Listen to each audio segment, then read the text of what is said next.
Female sociology is a source of empowerment of women in academia, sociology, and society.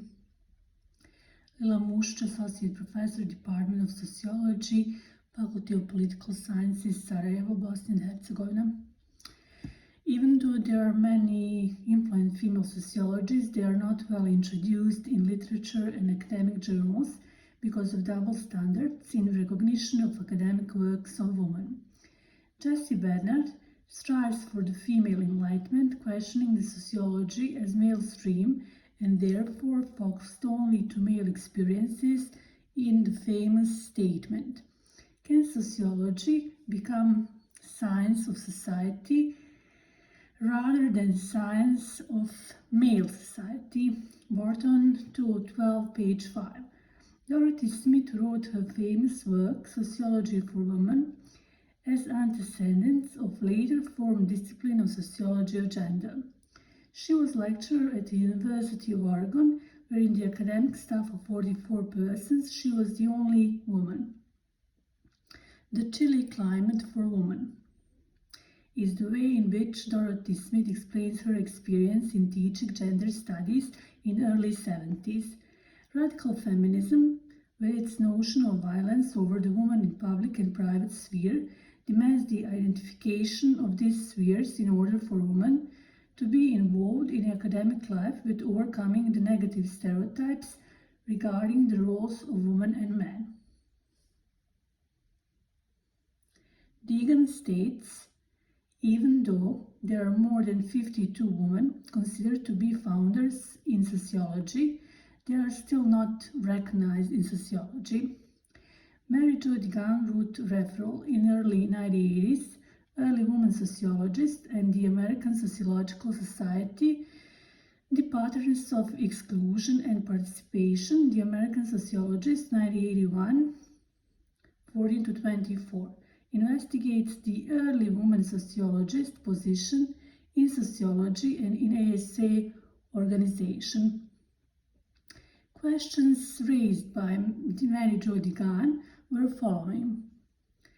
How and why did this man keep women out of the organization? Which women participated in spite of these obstacles? Were there efforts to open the organization for female participation? What happened if these efforts were made?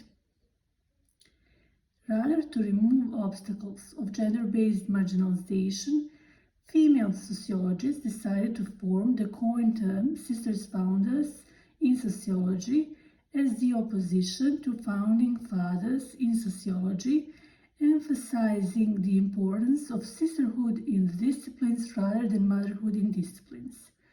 Therefore, also marking the places of exclusion of women in sociology.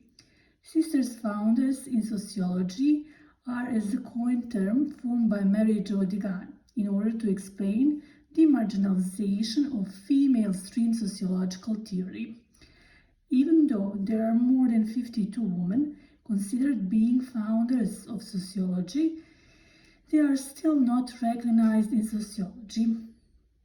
Aristotle's distinction between male and female Shipley represents the key moment to ideological foundation of the woman exclusion from academia and public life, because there is identification with natural and irrational.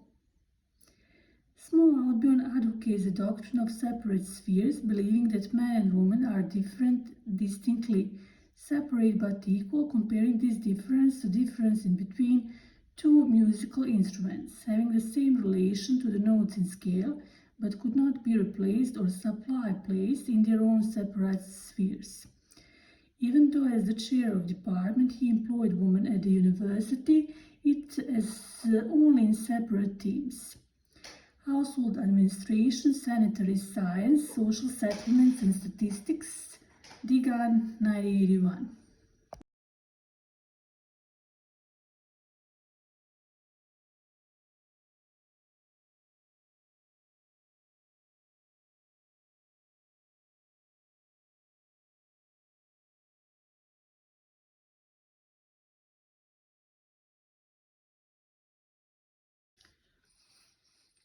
who was chair of the first sociology department, American Sociological Association, and American Journal of Sociology.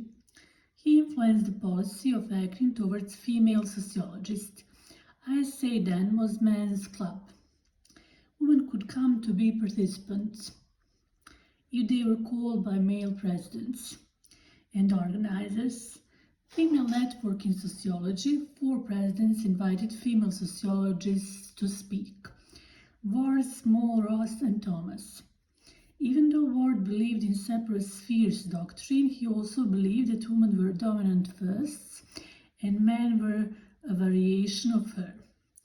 Ward supported work of Charlotte Perkins Gilman and supported the inclusion of women. Charlotte Perkins Gilman, as a respectful female sociologist and economist, was even 3 times involved as discutant. Next to the first woman included in first ISA meeting was Mrs. Unger. Small invited Jane Addams to speak as major speaker at the ISA conferences in years 1911, 1912 and 1913. The other speakers were Lucy Salmon from Vassar College and Emily Green Balch, Wellesley College, 1914. But in some years, none of women was included because they did not get more important roles in meetings. Ross invited Jane Addams to speak on war and militarism in their sociological aspects in 1915, but Emily Green Balch came instead of her, and meeting becomes controversial meeting. Addams and Balch were against war and supported pacifism, and also were both Nobel Prize winners. Jane Addams won the award in 1931 and Emily Green Balch in 1946. The men of Chicago School did not want to discuss her papers, and Ross found 2 women after calling 15 male sociologists.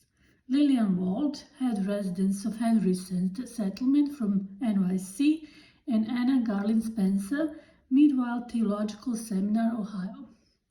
Even though these women were sociologists, they could not work inside sociology, only inside a social work network.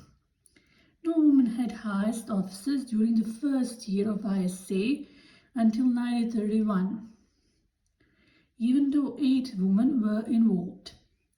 Deegan in 1981. Even though there are many influent female sociologists, they are not well introduced in literature and academic journals because of double standards in recognition of academic works of women. Jessie Bernard strives for the female enlightenment, questioning the sociology as male stream, and therefore focused only to male experiences in famous statement, "Can sociology become science of society rather than science of male society?"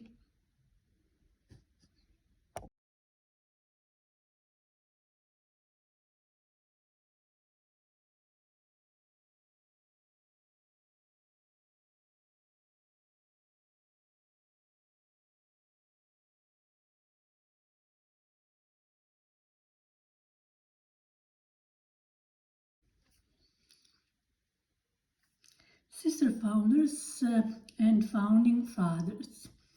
The significant study bibliographical source book on women founders in sociology gives information on 53 women founders in sociology. Even plus 66 are mentioned for further investigation to be investigated in the appendix of this work. These women are rarely mentioned in mainstream sociology. Only pro-feminist masculine author mention works of women in sociology. Only 3 female sociologists are mentioned by Peter Scott. In his study, he mentions only several female sociologists inside the 50 key sociologists, in comparison to Mary Jo DeGan's work that in total mentions even over 118 female sociologists. His work is mainstream and even discriminating.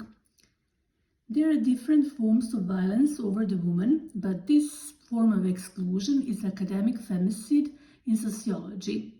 These women rarely are mentioned in mainstream sociology. Other academic works have several names involved.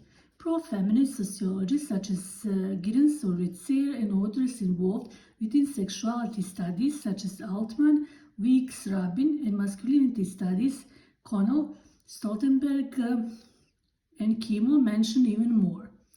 Examples of famous sociologists are Jane Addams, founder in sociology, Annie Marion McLean, first female to master in sociology at Chicago University, and earned a PhD in sociology. There are also female sociologists that had written but that were hidden in sociological annals, such as Jessie Bernard, Ruth Lee Kavan, Frances Donovan, Helen Hughes, Dorothy Thomas, Faye Karpf, Mabel Elliott, Elaine Black, Vivian Palmers. The leading person and one of the pioneers in the field was Jane Addams, American Nobel Prize winner, PhD in sociology, and establisher of Hull House homes, and developer of technique of mapping. Hull House was intellectual, commune, and salon, according to Mary Jo DeGan from 1990s. It involved some of the brilliant female sociologists who lived and worked there, such as Edith Abbott, Emily Green Balch, Sophonisba Breckenridge, Charlotte Perkins Gilman, Florence Kelly, Frances Scaler, Julia Latrobe, Mary McDowell, and Annie Marion McLean. Many female sociologists were removed from their sociological positions, states Deegan. Emily Green Balch in 1919 and Anna Garland Spencer in 1920s. Founding fathers were against involvement of female sociologists at university. The only one mentioned, usually as a female founder in sociology, Harriet Martineau, translated Combs' work into English. Happy housewife might, as a stereotype from early 50s till now, was questioned by the result of several empirical studies that involved the quality life of housewives versus life of working women and males. Women that do not work are more stressed, and that even influences the health problem and depression, as well as with young employed men. Discrimination against women in sociology involves mainstream sociological approaches. There is no female sociology, female history, or female sociology. The most eminent early female sociologist, Jane Addams, sociological pragmatist and American Nobel Prize winner, who had established Hull House for the investigation of immigrants' behavior and introduced technique of mapping for doctoral thesis.